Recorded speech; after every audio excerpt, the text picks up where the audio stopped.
Greater Nepal रोक्न त्रिभुवनलाई दिल्ली पुर्याइयो। दिल्लीमा नेहरूले त्रिभुवन, राणा र काङ्ग्रेसलाई एक आपसमा भेट्न नदिई तिनै पक्षसँग छुट्टा छुट्टै वार्ता गरी सुगौली सन्धिमा गुमेको जमिन फिर्ता नमाग्ने भद्र सम्झौता गरेका थिए।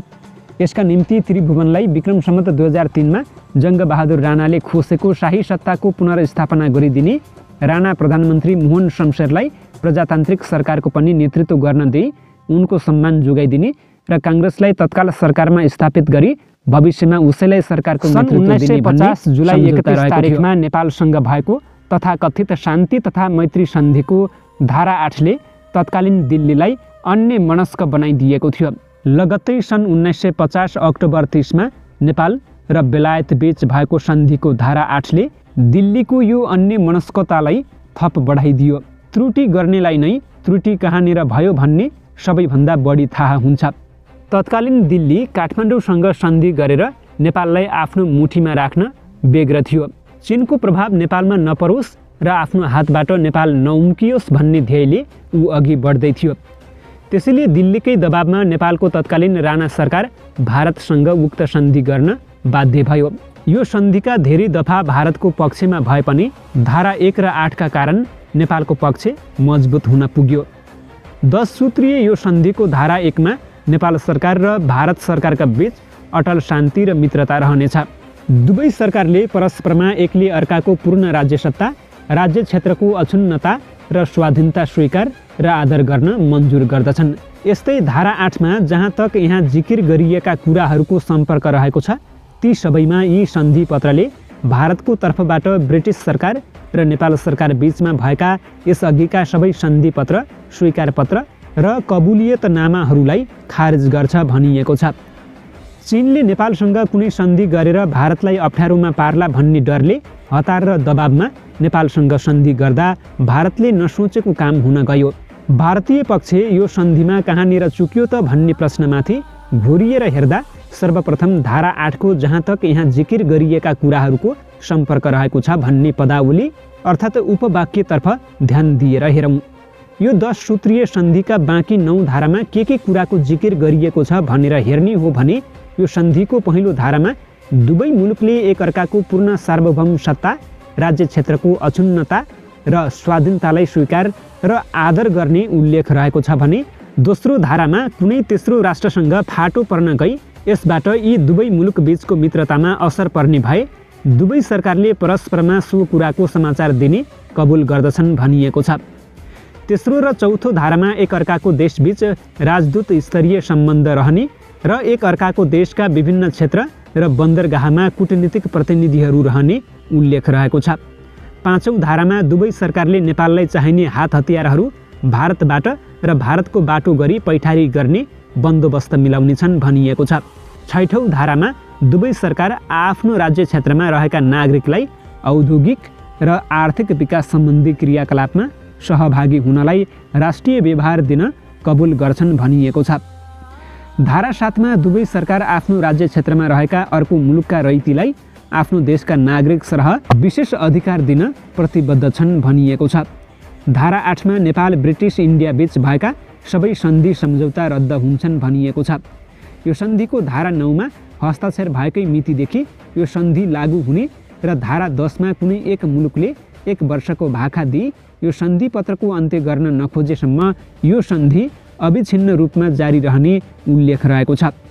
यो सन्धिका अन्य धारामा जिकिर गरिएका जे जति कुराहरू छन् तिनको हकमा 1950 जुलाई 31 तारिखभन्दा अघि नेपाल र बेलायत बीच भएको सबै सन्धि सम्झौता रद्द हुन्छन् भनी धारा 8 मा प्रतिबद्धता व्यक्त गरेपछि माथिको फेयरिस्टमा उल्लेखित कुराहरू यदि नेपाल बेलायत बीच पहिले भएका सन्धिमा रहेछन् भने ती सबै रद्द भए भन्ने नै अर्थ लाग्छ। यसबाट भारतीय पक्षले यो सन्धिमा भूभाग वा जमिनको कुनै उल्लेख नभएको हुँदा 1816 मार्च 4 को सुगौली सन्धिका भूभाग सम्बन्धी धाराहरू 2, 3 र 5 रद्द हुँदैनन् भन्ने सोझो अर्थ लगाएको हुन सक्छ। तर उसको यो बुझाइ कमजोर, मनोगत र एकपक्षीय छ। जुलाई 31, 1950 को सन्धिको धारा 1 मा जे भनिएको छ त्यसको अर्थ त्यति सोझो छैन। यसमा भनिएको दुवै मुलुकको पूर्ण सार्वभौम सत्ता, राज्य क्षेत्रको अक्षुण्णता र स्वाधीनताको अर्थ जुलाई 18, 1947 मा बेलायतको संसदबाट पारित इन्डिया स्वतन्त्रता ऐन भन्दा बाहिर गएर लगाउन सकिँदैन। अर्थात् यही ऐन अनुसार मात्र लगाउन सकिन्छ। इन्डिया स्वतन्त्रता ऐन अनुसार सन् 1947 अगस्त 14 पाकिस्तान र अगस्त 15 इन्डियाको निर्माण भएको हो। त्यसअघि औपचारिक रूपमा न पाकिस्तान थियो न अहिलेको इन्डिया। यसबाट धारा 1 मा उल्लेखित नेपालको पूर्व सार्वभौम सत्ता, राज्य क्षेत्रको अक्षुण्णता र स्वाधीनता के कति र कस्तो हो त भन्ने प्रश्न स्वाभाविक रूपमा उठ्छ। यसरी सन् 1947 जुलाई 18 मा इन्डिया स्वतन्त्रता ऐन पारित भई अगस्त 14 र 15 मा त्यसको कार्यान्वयन हुन साथै ब्रिटिस इन्डियामा गाभिएको नेपाली भूभाग बेलायतको अस्तित्व त्यहाँ नरहेको परिप्रेक्ष्यमा सुगौली सन्धि भङ्ग भई स्वतः स्वतन्त्र भएर नेपालमा एकीकृत भएको हो। इन्डिया स्वतन्त्र हुन साथै नेपाल बेलायत बीच भएको सुगौली सन्धि उसँग पनि यथावत लागू हुने भनी नेपाल र इन्डिया बीच नयाँ सम्झौता भएको भए वा नेपाल बेलायत र इन्डिया बीच सन् 1947 नोभेम्बर 9 मा भएको गोर्खा सेना विभाजन सम्बन्धी सन्धि जस्तै उक्त नेपाली भूभाग भारतमै रहने भनी यी 3 मुलुक बीच त्रिपक्षीय सन्धि भएको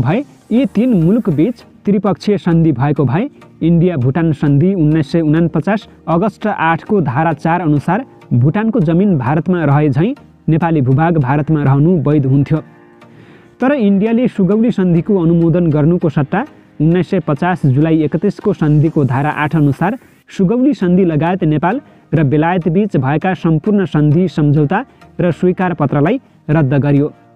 सुगौली सन्धि लगायत अन्य सन्धि सम्झौता रद्द हुनु भनेको नेपालको सिमाना पूर्वमा टिस्टा र पश्चिममा सतलज नदीसम्म पुगी नेपालको क्षेत्रफल 2,04,917 वर्ग किलोमिटर कायम हुनु हो। यो प्रकरणको ठिक 3 महिनापछि 1950 अक्टोबर 30 मा नेपाल र बेलायत बीच 10 सूत्रीय सन्धि भयो। सुगौली सन्धिका कारण गुमेको जमिन नेपाललाई फिर्ता गर्ने सम्बन्धमा यो सन्धिको धारा 8 ज्यादै महत्त्वपूर्ण रहेको छ। त्यस्तै यो सन्धिको प्रस्तावना अभिन्न अङ्गका रूपमा रहेको छ। प्रस्तावनामा भनिएको छ, आफ्ना दुई देशका बीचमा सन् 1815 देखि आनन्दपूर्वक शान्ति, मैत्री र सद्भावको सम्बन्ध कायम रहिआएको ध्यानमा राखी भारत र पाकिस्तानलाई दुई स्वाधीन राज्यहरूको स्थापना भएको फलस्वरूप काठमाडौँमा सन् 1923 को डिसेम्बर 21 तारिखका दिन हस्ताक्षर भएको सन्धिपत्र र सोभन्दा अघिका सन्धिपत्रका समेत कुही दफा युनाइटेड किङडम र नेपालका सरकारका बीचमा लागू नरहने विचार गर्दै यति दीर्घकालसम्म परम्परा रहेको राम्रो सम्बन्धलाई कायम गर्दै एक नयाँ सन्धिपत्र गर्ने इरादा गरी तलका दफाहरूमा लेखिए बमोजिम मन्जुर गरेका छन्। यस सन्धिको 8औं दफामा भनिएको छ, यो सन्धिपत्र चालू भएको मितिदेखि जहाँ तक युनाइटेड किङडम र नेपाल सरकारका बीचमा सन् 1923 को डिसेम्बर 21 तारिखदेखि र सो तारिखमा काठमाडौँमा हस्ताक्षर भएको सन्धिपत्र समेत खारेज हुनेछन्। त्यस्तै सन् 1923 डिसेम्बर 21 मा भएको सन्धिको दोस्रो धारामा भनिएको छ, दुवै देशबीच भएका सम्पूर्ण पहिलेका सन्धि सहमति तथा दायित्व पत्रहरू 1815 को सुगौलीको सन्धि समेतलाई वर्तमान सन्धिले परिवर्तन गरे बाहेक पुष्टि गरिएको छ। यसरी यस सन्धिले सुगौली सन्धिलाई पुष्टि गरेको 1923 को सन्धि र त्यसअघिका सबै सन्धि रद्द गरेपछि नेपालको सिमाना टिस्टादेखि सतलजसम्म कायम हुन्छ भन्नु सामान्य कुरा हो। यसरी नेपाल र बेलायत बीच अक्टोबर 30, 1950 मा भएको सन्धिले सन् 1923 मा भएको सन्धिसहित त्यसअघि भएका अरू सबै सन्धि रद्द गरेको र प्रस्तावनामा पाकिस्तान र इन्डियाको निर्माण भएपछि नेपाल र बेलायत बीच पहिले भएका सन्धिले केही दफा यी दुई मुलुकबीच लागू नहुने कुरा स्पष्ट गरेपछि नेपालको सिमाना 2,04,900 वर्ग किलोमिटर कायम भयो। सुगौली सन्धि नेपाल र बेलायत बीच भएको थियो र नेपाल बेलायतले सन्धि गरेरै सुगौली सन्धि रद्द गरे। यो घटना इन्डियाका निम्ति प्रतिउत्पादक साबित हुने देखियो। त्यसैले नेपालले सुगौली सन्धिमा गुमेको बाँकी जमिन फिर्ता मागे। फिर्ता पाउने प्रबल सम्भावनाका वैधानिक बाटाहरू देखेपछि इन्डियाले यो सम्भावनालाई बुद्धिमानीपूर्वक कुल्चने प्रयास तत्काल सुरु गर्यो। जब विक्रम सम्वत 2005 वैशाख 18 गते 64 वर्षीय मोहन शमशेर नेपालका प्रधानमन्त्री भए, उनका बुहारीहरू पन्जाबी भएका हुँदा तत्कालीन भारतीय राजदूत सुरजित सिंह मुजेठियासँग उनको राम्रै हेलमेल थियो। मोहन शमशेरकी श्रीमती र राजदूत मजेठियाको श्रीमती बीच मितिरी साइनो गाँसिएपछि यो सम्बन्ध थप प्रगाढ भयो। भारतीय प्रधानमन्त्री नेहरूले मजेठियाबाट आफूले सोचेको काम फत्ते नहुने देखेपछि 2 वर्ष नपुग्दै मजेठियाको ठाउँमा बिहारको चन्द्रेश्वर प्रसाद नारायण सिंहलाई गोप्य कुरा कसैलाई नभन्न काबुल गर्दै राजदूत बनाई काठमाडौँ पठाए। विक्रम सम्वत 2006 साल असार महिनामा चन्द्रेश्वर काठमाडौँ आइपुगे। त्यति बेला संयोग कस्तो पर्यो भने त्रिभुवनकी जेठी महारानी अस्वस्थ भइन्। तिनको उपचारको निम्ति लन्डन निवासी तर सिमलामा 10 वर्षदेखि कार्यरत स्वास्थ्य परिचालिका कुमारी एरिका लुस्टागलाई ल्याउने प्रबन्ध मिलाइयो। एरिका मार्फत एक पन्थ 2 काज भने झैँ महारानीको उपचारसँगै आफ्नो काम पनि फत्ते गर्ने भारतीय योजना थियो। नभन्दै एरिकाको मध्यस्थता र योजनामा त्रिभुवन र चन्द्रेश्वर प्रसाद बीच गुप्त भेटघाट हुन थाल्यो।